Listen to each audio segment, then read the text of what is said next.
Jeżeli najdzie Ci ochota, by powrócić do korzeni norweskiego black metalu lub poznać kamień węgielny tej sztuki, to niewątpliwie musisz sięgnąć po Darkthrone Under a Funeral Moon.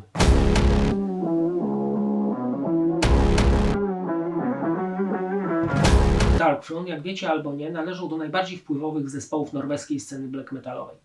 Powstają w 1986 roku w małej miejscowości Kolbot w Norwegii.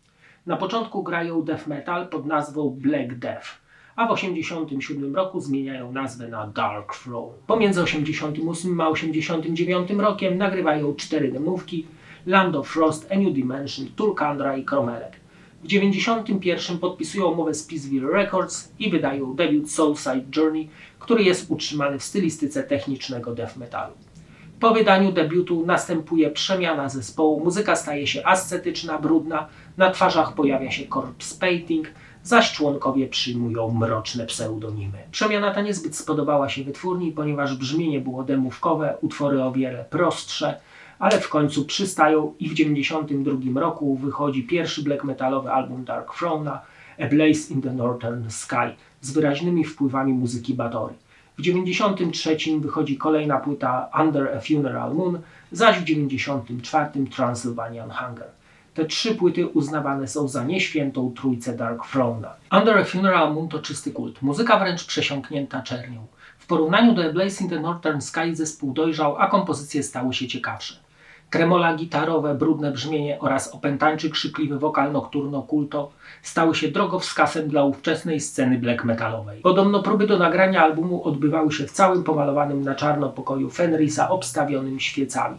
Pomimo obskurności muzyki, teksty to prawdziwe liryki.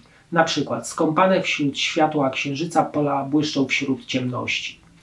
Te teksty powodują, że noc zawarta na płycie staje się jeszcze bardziej czarna. Ten album to surowy, pierwotny black metal, od którego wszystko się zaczęło. Dopiero z czasem inne zespoły zaczęły go wzbogacać o swoje wpływy. Na albumie nie uświadczysz gitar akustycznych, pięknych melodii czy klawiszy. To wszystko jest plugawe, obskurne i ponure. Taka powinna być muzyka wychwalająca Pana Ciemności. Można by rzec, że ta muzyka jest całkowicie pozbawiona uczuć.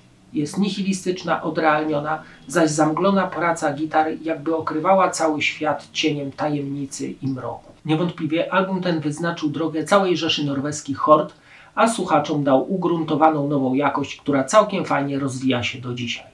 Od 1993 roku Fenris i Nocturno Culto są duetem i do tej pory podążają obraną przez siebie ścieżką. A teraz zapraszam do wysłuchania fragmentów tego wspaniałego albumu. Natasha in Eternal Sleep to ostra muzyka ze wściekłym wokalem oraz blastami perkusyjnymi, które zapraszają do otwarcia bram i poznania szorstkiego klimatu płyty.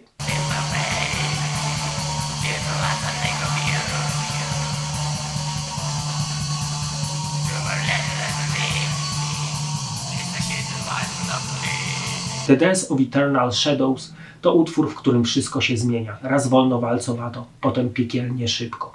A wszystko okraszone ciemnością, którą można wręcz ciąć nożem.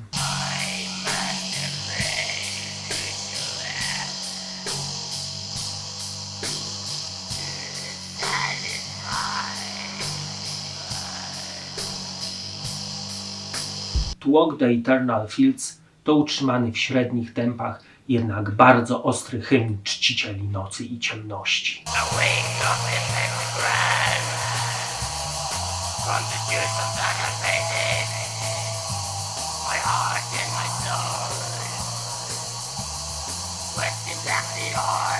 W całym tym morzu diabelskości utwór tytułowy ma wręcz skoczny rytm. Pojawia się również solówka, która nadaje takiego elementu zaskoczenia. Co ciekawe, całe brzmienie albumu oraz główny riff utworu tytułowego zostały zaczerpnięte z dema Vadera Necrolast.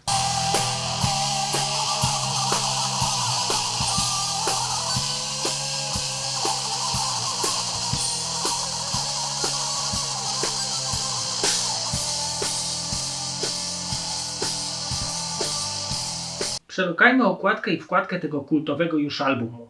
Wszystko na tej płycie jest czarne. No może poza elementami białego by cokolwiek było widać. Na okładce widzimy postać wyłaniającą się z mroku nocnego lasu z zawieszonym na kiju totemem czaszką. Czy to duch, czy wampir pojawił się, by nas porwać i zgładzić podczas mrocznego rytuału, jest niesamowicie. Na górze logo zespołu, na dole tytuł płyty. Wkładka do płyty to po prostu wydrukowane teksty na czarnym tle oraz informacja, gdzie i kiedy została płyta nagrana. Na stronie zamykającej tę jakże przebogatą wkładkę jest grafika zimowego lasu, przez który wędruje jakaś grupa czarnych postaci. A pod tą grafiką norweski napis Takeferd. Płyta CD to po prostu przedruk okładki.